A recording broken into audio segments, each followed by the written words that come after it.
RTS Info, Sandra Viscardi. D'habitude, ils se bornent à conseiller le gouvernement. Hier, ils ont pris la parole pour nous avertir. Sans mesures rapides et drastiques de fermeture à l'échelle nationale, la pandémie de coronavirus sera hors de contrôle.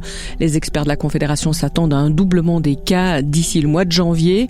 Alors, pour sauver la situation sanitaire et économique du pays, ils ont lancé un appel de la dernière chance, disent-ils, quitte à sacrifier les fêtes, Fabrice Godiano. Tant pis s'il faut faire une croix sur les réunions de famille et entre amis à Noël et à Nouvel An, c'est pour sauver des vies, éviter la saturation des hôpitaux, mais c'est aussi pour préserver l'économie. Car mieux vaut se tirer une balle dans le pied maintenant, plutôt que de devoir amputer. Selon le secrétariat d'État et l'économie et les experts de la Confédération, des mesures doivent être prises immédiatement et à l'échelle nationale et non plus à la carte, et les fêtes représentent le meilleur moment pour tout reconfiner. En effet, c'est pendant cette période de vacances dans l'industrie et de relâche des entreprises qu'un bouclement des activités sera le moins douloureux, même si les pertes et les compensations se chiffreront en milliards. Cette proposition, les milieux patronaux la rejettent. Ils estiment que les experts n'ont pas à se substituer aux autorités politiques et que dans l'attente des vaccins, un reconfinement n'est économiquement plus possible. D'une seule voix, les cantons romans, eux, veulent attendre d'examiner les effets des mesures annoncées vendredi dernier avant la mise en place de nouvelles restrictions en fonction du taux d'infection. Et le directeur de l'hôpital universitaire de Zurich est très clair, un semi-confinement est inévitable. Après Vladimir Poutine hier matin, Jair Bolsonaro, le président brésilien, a lui aussi présenté hier ses félicitations à Joe Biden pour son élection à la présidence des États-Unis. À Washington, Mitch McConnell, l'influent chef de file des Républicains au Sénat, a félicité le démocrate pour son élection. Au lendemain du vote des grands électeurs, c'est un soutien important pour Biden en provenance du parti républicain. Raphaël Grand. Mitch McConnell, le républicain le plus puissant du Congrès, est finalement sorti de son silence. Il reconnaît Joe Biden comme président élu. The Electoral College has spoken. Le collège électoral a parlé. So today I want to congratulate President-elect Joe Biden. Mitch McConnell a félicité Joe Biden. Il s'est aussi réjoui de voir pour la première fois une femme accéder à la vice-présidence des États-Unis. C'est un signal fort du parti républicain qui accepte enfin la légitimité de cette élection et qui dans le même temps tourne le dos à Donald Trump qui lui continue de contester le résultat des urnes. Mitch McConnell va sans doute maintenant rassembler ses troupes. Il faudra voir si les élus républicains s'alignent désormais derrière leur parti ou derrière Trump, un président sortant de plus en plus esseulé. Raphaël Grand, RTS Info, Washington. Et le futur président américain complète son gouvernement. Il a désigné hier son ancien rival de la primaire démocrate, Pete Buttigieg, comme ministre des Transports, ce qui en fera le premier membre du gouvernement ouvertement homosexuel.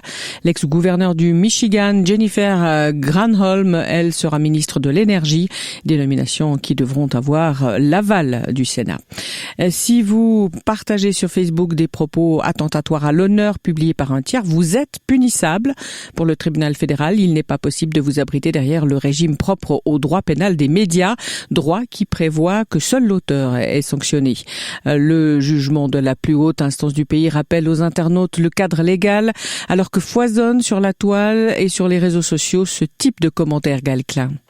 Tout est parti d'un post rédigé en 2015 sur Facebook par le recourant. Il était accompagné d'un lien renvoyant sur un autre contenu dans lequel un internaute avait décrit un protecteur des animaux comme un antisémite maintes fois condamné et président d'une association antisémite et néo-nazie. Ce commentaire et le texte partagé avaient été lus et discutés par des amis du recourant. Il a été condamné pour diffamation en 2019. Dans un arrêt publié ce mardi, le tribunal fédéral estime que l'intéressé ne peut pas se prévaloir du privilège des médias pour dégager sa responsabilité. Selon le code pénal, seul l'auteur est punissable lorsqu'une infraction est commise sous forme de publication par un média. Et si le tribunal reconnaît que Facebook doit être considéré comme un média, ce régime ne concerne que les personnes qui travaillent au sein du média concerné, ce qui n'était pas le cas. Le tribunal fédéral s'est déjà prononcé récemment sur le caractère potentiellement punissable à faire usage des fonctions partage ou j'aime en rapport avec un contenu attentatoire à l'honneur émanant d'un tiers. À Genève, Cyril Ellen sera le candidat du PLR à l'élection partielle au Conseil d'État en mars. Il a été désigné hier soir par l'Assemblée du parti. Il croisera le fer avec l'actuel titulaire du poste, Pierre Maudet, et avec le candidat du Parti du Travail, Morten Guiselbeck. Hockey sur glace, Julien Sprunger au Panthéon du hockey suisse. Il s'est fait l'auteur d'un but et d'un assist lors de la victoire de Fribourg-Gotteron 5-0 hier soir à Langnau. Le total de points du capitaine fribourgeois est désormais de 652, ce qui en fait le meilleur buteur de l'histoire du club, mieux que le légendaire Slava Bikov. De quoi réjouir Sprunger qui courait après ce record depuis plusieurs semaines. On a eu un super début de saison avec l'équipe. Moi, j'ai eu un peu plus de peine au début et puis ça fait du bien. On en parle depuis un petit moment.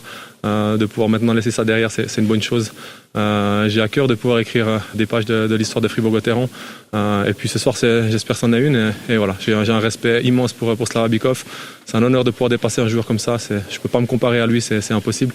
Mais c'est vrai que c'est une soirée un peu spéciale. Et toujours en National League, Bienne bat Ambry 7-1, Lausanne s'incline à Zug 4-1 et Zurich bat Davos 5-1. Fribourg-Gotteron qui est leader du classement avec 2 points d'avance sur Zurich, mais aussi 2 matchs de plus.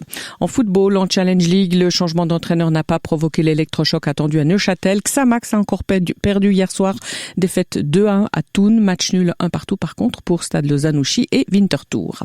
Il avait 80 ans, il fut l'une des voix de votre radio préférée, notre ancien collègue Jacques Donzel s'est éteint hier. Il avait été directeur des programmes de la RSR. À sa famille, bien sûr, nos condoléances. Le brouillard du plateau devrait se dissiper partiellement aujourd'hui. Ailleurs, soleil et au-dessus aussi. Soleil voilé parfois de quelques nuages. 8 à 10 degrés au mercure, 5 seulement sous la nasse. Demain, quelques pluies à l'ouest, soleil en Valais. Espace 2.